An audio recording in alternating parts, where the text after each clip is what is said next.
Islamabad high court transfer के बाद नए जजेस ने काम शुरू कर दिया। सीनियर प्यून जज जस्टिस सरफराज डोगर ने 3 केसेस की समाअत की। डेप्यूटी अटॉर्नी जनरल और एडिशनल अटॉर्नी जनरल ने नए जज को खुशामदीद कहा। लाहौर हाई कोर्ट से आने वाले justice Sarfaraz Dogar senior peon जज के लिए मखसूस बेंच नंबर 2 में शामिल हैं। इससे पहले बेंच 2 की सरबराही करने वाले जस्टिस मोहसिन अख्तर कियानी आज से इस्लामाबाद हाई कोर्ट के बेंच नंबर 3 की सरबराही करेंगे।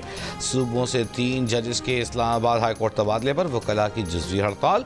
Islamabad high court bar association की जानिब से अदालतों का बॉयकॉट। सदर लाहौर हाई कोर्ट बार का भी अदालतों में पेश न होने का ऐलान।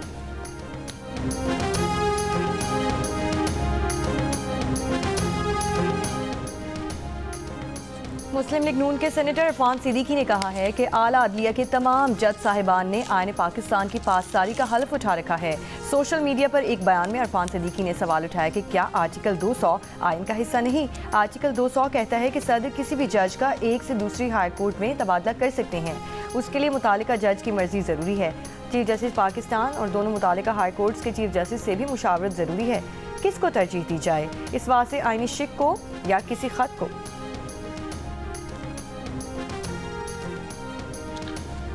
फौजी अदालतों का तरीक़ेकार शफाफ ट्रायल के तकाज़ों के बरखिलाफ है। सिविलियंस का कोर्ट मार्शल किसी सूरत नहीं हो सकता।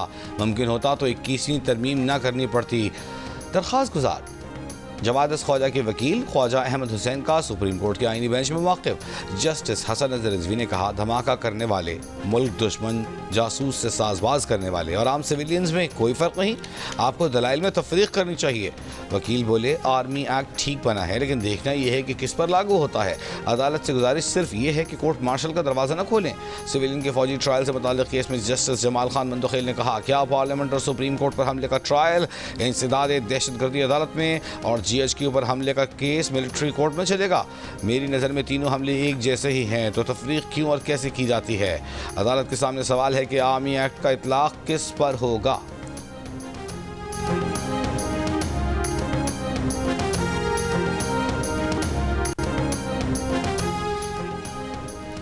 वज़ीर आज़म शहबाज शरीफ एक रोज़ा दौरे पर कोयटा पहुँच गए। वज़ीर आज़म को अमन व अमान की सूरत हाल पर ब्रीफिंग दी जाएगी। वज़ीर आज़म कल्लात में दहशत गर्दों के खिलाफ ऑपरेशन में ज़ख्मी सिक्योरिटी फोर्सेस के जवानों की अयादत करेंगे। वज़ीर आला सरफराज बुगटी और सूबाई क़यादत से मुलाकात होगी। नायब वज़ीर आज़म इसहाक़ डार, वज़ीर दिफा ख्वाजा आसिफ, वज़ीर इत्तलात अताउल्लाह तारड़ और वज़ीर तवानाई अवैस लगारी भी वज़ीर आज़म के हमरा।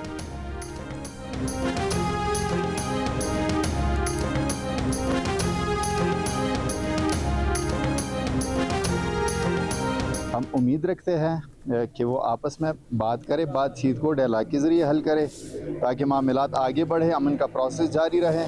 बहुत अच्छा बात है ना, तो लेकिन बैठ दें, सारे लोगों को उम्मीद है ना कि अच्छी तरीके से फैसला होगा। खुर्रम का मसला हल करने के लिए खुर्रम फरीक़ैन खुद बैठने पर मुत्तफ़िक़। खुर्रम अमायदीन का जरगा आज पेशावर में होगा। गुज़िश्ता रोज़ा पर खुर्रम ने जरगे की मेज़बानी की। आज लोए खुर्रम मेज़बान होगा। जरगा मेंबर इरशाद हुसैन कहते हैं, अमन के लिए दोनों फरीक़ैन मुखलिस हैं। आज जरगे में रास्ते को महफूज बनाने पर बात होगी। 14 निकाती अमन माहदे पर अमल दरामद के बारे में बातचीत जारी है। ज़िला खुर्रम में मज़ीद 4 बंकर्स गिरा दिए गए। अमन माहदे के तहत गिराए गए बंकर्स की तादाद 22 हो गई।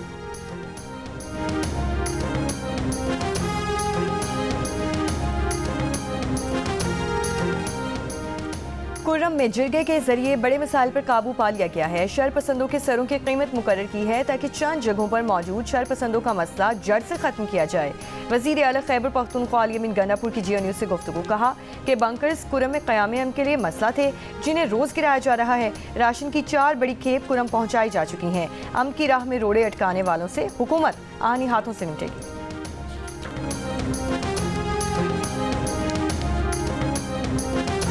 सिंध काबीना ने एग्रीकल्चर इनकम टैक्स बिल 2025 की मंजूरी दे दी। एग्रीकल्चर इनकम टैक्स बिल जनवरी 2025 से नाफिजुल अमल होगा। तर्जुमान सिंध हुकूमत के मुताबिक कुदरती आफात की सूरत में एग्रीकल्चर इनकम टैक्स में एडजस्टमेंट होगी। आबाद अराजी छुपाने की सूरत में जुर्माना लगाया जाएगा। छोटी कंपनियों पर ज़राई टैक्स 20%, बड़ी कंपनियों पर 28% लागू होगा। 20 करोड़ रुपए से 25 करोड़ रुपए तक ज़राई आमदन पर 2%, 25 करोड़ से 30 करोड़ रुपए पर 3%, 30 करोड़ से 35 करोड़ रुपए तक ज़राई आमदन पर 4%, 35 करोड़ से 40 करोड़ रुपए तक 6%, 40 करोड़ रुपए से 50 करोड़ रुपए तक आमदन पर 8% और 50 करोड़ रुपए से ज़ायद आमदन पर 10% एग्रीकल्चर इनकम टैक्स लगेगा।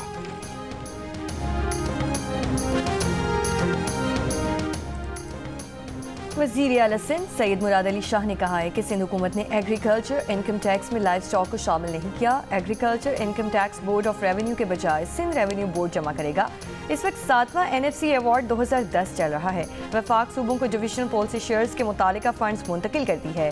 डिविजनल पोल में income tax, capital value tax, federal excise और कस्टम्स शामिल हैं। सिंध को 2022 में 498.067 बिलियन रुपए मिले थे। NFC अवार्ड के 3 साल के बकाया जात 77.16 बिलियन रुपए मिल चुके हैं।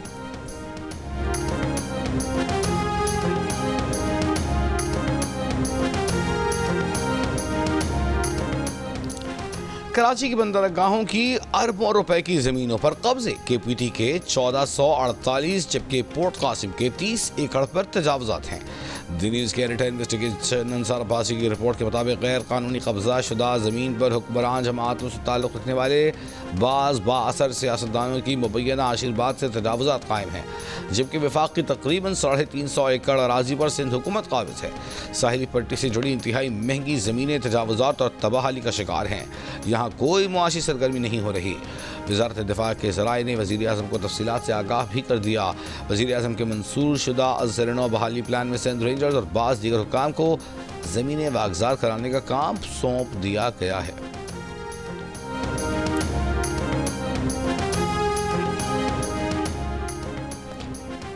खैबर के इलाके में इंसदादे पोलियो टीम पर फायरिंग, एक पुलिस एहलकार शहीद। फायरिंग से इंसदादे पोलियो टीम का अमला महफूज रहा।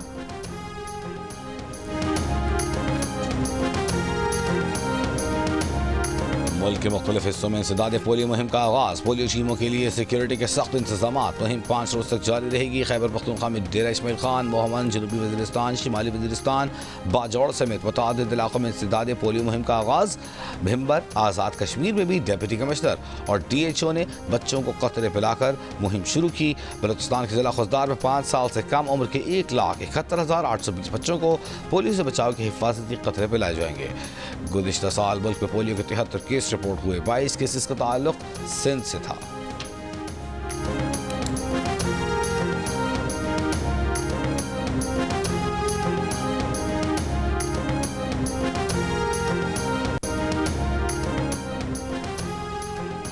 अमरीकी सदर ट्रंप के चीन, कनाडा और मेक्सिको पर टैरिफ आयद करने पर एशियाई स्टॉक मार्केट्स में शदीद मंदी। डॉलर की कदर में इजाफा। टोक्यो और सिवल स्टॉक मार्केट में 2% से ज्यादा गिरावट देखी गई। सिडनी, सिंगापुर, वेलिंगटन में शदीद मंदी। अमरीकी डॉलर के मुकाबले में चीनी युआन और कनेडियन डॉलर की कदर में भी रिकॉर्ड कमी।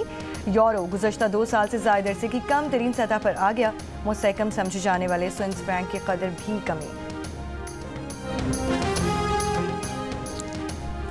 अमरीकी सदर ट्रंप ने कनाडा को एक बार फिर अमरीका की 51वीं रियासत बनाने की ख्वाहिश जाहिर कर दी। कहा, इस सूरत में कनाडा के पास बेहतर फौजी तहफ़्फ़ुज़ होगा और उस पर कोई टैरिफ भी नहीं होगा।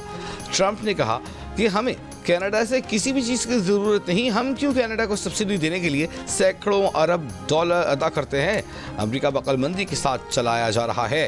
गुज़श्ता रोज़ अमरीकी सदर ने कनाडा, चीन और मेक्सिको से दरामदात पर टैरिफ आयद किया था, जिस पर कनाडा ने जवाबी टैरिफ और चीन ने WTO जाने का ऐलान किया।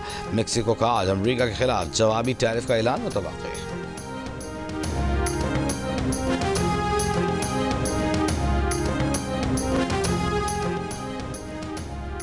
पैका कानून में एतराज़ किस बात पर है? क्या फेक न्यूज़ रोकने पर एतराज़ है? डिजिटल मीडिया पर जिसका दिल चाहता है कत्ल का फतवा जारी कर देता है। क्या FIA के पास ये अहलियत है कि इन जराइम पर काबू पा सके? वज़ीर इत्तलात अताउल्लाह तारर का लाहौर में तकरीब से खिताब। कहा, सोशल मीडिया पर ब्लैकमेल किया जाता है, लोग खुदकुशी पर मजबूर हो जाते हैं। डिजिटल मीडिया पर कोई चेक नहीं, कोई एडिटोरियल कंट्रोल नहीं। डिजिटल मीडिया पर चलने वाली लाकानूनियत को कोई रोकने वाला तो होना चाहिए। दहशतगर्द, TTP और मुल्क दुश्मन अनासिर भी डिजिटल मीडिया इस्तेमाल करते हैं। पैका एक्ट समझने की ज़रूरत है। सहाफ़ी बरादरी का इस्तेसाल नहीं होगा। आप तजावीज़ दें, पैका एक्ट में बेहतरी लाई जा सकती है।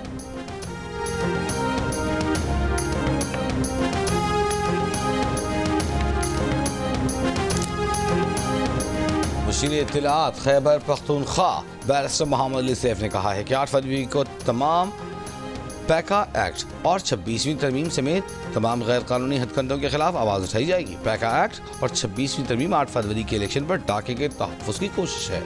जाली हुकूमत नामुकम्मल पार्लियामेंट से काले क़वानीन पास कर रही है, ये खुद हुक्मरानों के गले पड़ेंगे।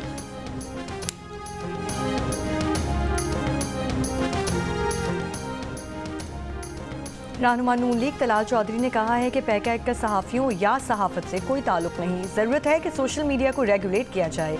दुनिया में जब कोई कानून बनता है तो आइडियल नहीं होता, वक्त के साथ तरामीम होती हैं। प्रोग्राम जियो पाकिस्तान में गुफ्तगू करते हुए कहा कि जब कभी बाहर से कोई मेहमान आता है तो PTI ने एहतजाज करना होता है।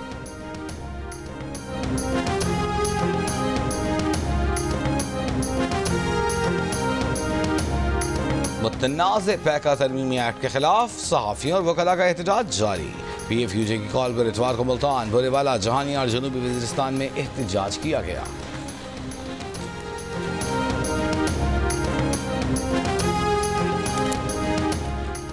हुकूमत के हाथ में कुछ नहीं, ये बगैर मॉनिटरिंग हमारी जेल में मुलाकात तक नहीं करवा सके। बलूचिस्तान के हालात ख़राब हैं। 18 FC जवान शहीद हुए। शहबाज शरीफ में हिम्मत नहीं है कि वो कौमी असम्बली में तकरीर करें। अपोजिशन लीडर उमर अयूब की मीडिया टॉक, कहा कि 8 फरवरी को सवाबी के मकाम पर पाकिस्तान तहरीक इंसाफ यौम स्याह मनाएंगे।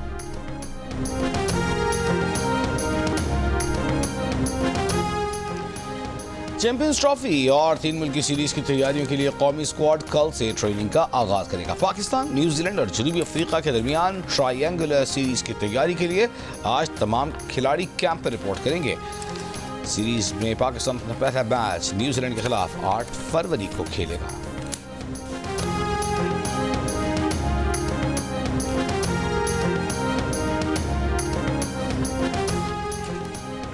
चैंपियंस ट्रॉफी की ट्रॉफी टूर जारी। दूसरे मरहले में पाकिस्तान के मुख्तलिफ शहरों से होती हुई ट्रॉफी बहावलपुर पहुंच गई। ट्रॉफी को स्टेडियम में रखा गया, जहां क्रिकेट शायकीन ने ट्रॉफी के साथ तस्वीर और वीडियोस बनवाई, जिसके बाद ट्रॉफी को दरबार महल और नूर महल ले जाया जाएगा। चैंपियंस ट्रॉफी का आगाज 19 फरवरी से होगा। ICC चैंपियंस ट्रॉफी के टिकट्स की ऑनलाइन सेल के बाद आज से विंडो सेल का आगाज हो रहा है। शायकीन पाकिस्तान में होने वाले मैचेस के टिकट्स 26 शहरों में निजी कुरियर सर्विस की मुकर्रर करदा आउटलेट से खरीद सकेंगे।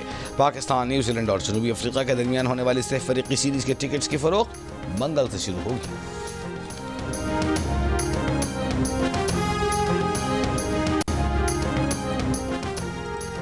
शिमाल बलाई बलूचिस्तान में शदीद सर्दी की लहर जारी। ज़ियारत तौबा चकजई में दर्जा हरारत -8 डिग्री सेंटीग्रेड रिकॉर्ड।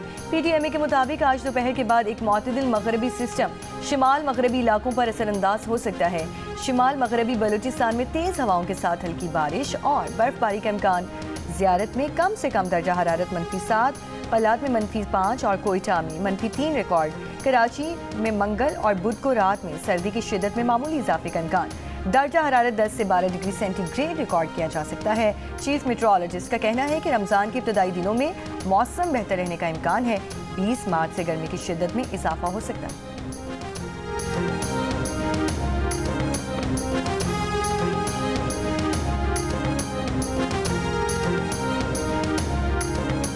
लाहौर समेत वस्ती पंजाब के मुख्तलिफ शहरों में आज भी धुंध का राज।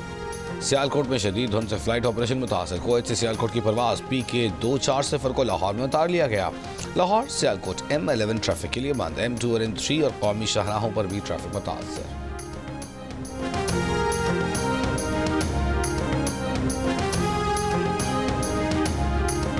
DI खान के इलाके दराबन में फायरिंग से 4 लेवीज़ एहलकारों के कत्ल की तहकीकात का आगाज। बलूचिस्तान हुकूमत ने 3 रुकनी तहकीकाती ट्राइब्यूनल कायम कर दिया। कमिश्नर कोयटा हमजा शफकात तहकीकाती ट्राइब्यूनल के सरबराह होंगे। ट्राइब्यूनल वाक़े में गफलत के जिम्मेदारों का तयन करके 7 रोज़ में रिपोर्ट पेश करेगा।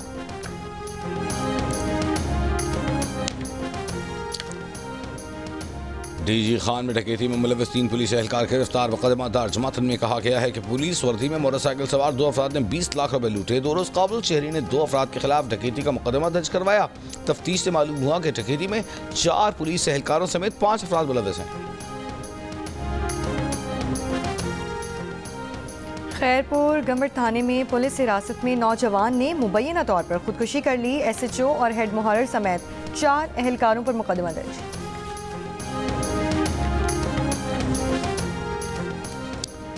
राजनपुर में कमसिन बच्चे से ज्यादती के इल्जाम में मुलजिम गिरफ्तार। डीपीओ के मुताबिक मुलजिम ने वीडियो बनाकर वायरल करने की धमकी दी थी। इसराइली फौज का मकबूजा मगरबी किनारे में ऑपरेशन। जनीन पनाह गुज़ीन कैंप में धमाकों से 20 मकानात तबाह। इसराइली फायरिंग से 16 साला लड़के समेत 6 फलस्तीनी शहीद। गजा जंगबंदी माहिदे की भी खिलाफ वर्जी। वस्ती गजा में गाड़ी पर फसाई हमला, 4 फलस्तीनी जख्मी। इसराइली वज़ीर आज़म नेतन्याहू अमरीका रवाना। रवानगी से पहले कहा मशरक़ वस्ती का नक्शा तब्दील कर दिया, अब सदर ट्रंप के साथ मिलकर मजीद बेहतरी लाएंगे। रूसी खबर एजेंसी के मुताबिक हमास वक्त मॉस्को में आज रूसी हुक्काम से मुलाकात करेगा। हमास के शहीद सरबराह हसन नसरुल्लाह की तदफीन 23 फरवरी को लेबनान में करने का ऐलान। Secretary general Hezbollah Naim Qassem का कहना है कि हसन नसरुल्लाह और हाशिम सफ़ीउद्दीन की नमाज जनाजा बड़े अवामी इज्तिमा में की जाएगी। हाशिम सफ़ीउद्दीन की बतौर हिजबुल्लाह सेक्रेटरी जनरल के ओहदे के साथ तदफीन की जाएगी। इसराइली फ़ौज ने हिजबुल्लाह के रहनुमा हसन नसरुल्लाह को 27 सितंबर को बैरूत पर हमले में शहीद कर दिया था।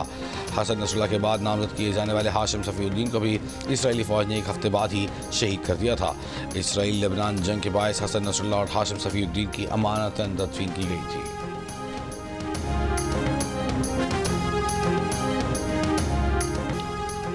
दो 2024 में पाकिस्तान में शरह पैदाइश में कमी देखी गई। 1994 में पाकिस्तान में शरह पैदाइश 6% थी, तो जो 2024 में कम होकर सिर्फ 3.6% रह गई। अक़वाम मुत्तहिदा ने वर्ल्ड फर्टिलिटी रिपोर्ट 2024 जारी कर दी। रिपोर्ट के मुताबिक 2023 में शरह पैदाइश 3.2%, 2022 के मुकाबले में 1.88% कम थी। 2024 में 63 ममालिक में रहने वाले 1.8 अरब अफराद में कमी के मरहले में दाखिल हो चुके। रिपोर्ट में हुकूमतों पर कम उम्री की शादी पर पाबंदी, ख़वातीन और लड़कियों के हकूक़ के तहफ़्फ़ुज़, तौलीदी सेहत की मुकम्मल सहूलियात यकीनी बनाने के लिए मौसर क़वानीन के नफाज़ पर जोर दिया गया है। मारूफ आर्टिस्ट और पेंटर मशकूर रज़ा इंतकाल कर गए। मशकूर रज़ा का इंतकाल रात कराची के मकामी अस्पताल में हुआ। भारतीय बैटर अभिषेक शर्मा ने इंग्लैंड के खिलाफ आखिरी T20 में सिर्फ 37 गेंदों पर सेंचुरी बना दी। अभिषेक शर्मा की 135 रन की इनिंग में 13 छक्के 7 चौके शामिल। भारत ने इंग्लैंड को आखिरी मैच में 150 रन से हराकर सीरीज 4-1 से जीत ली।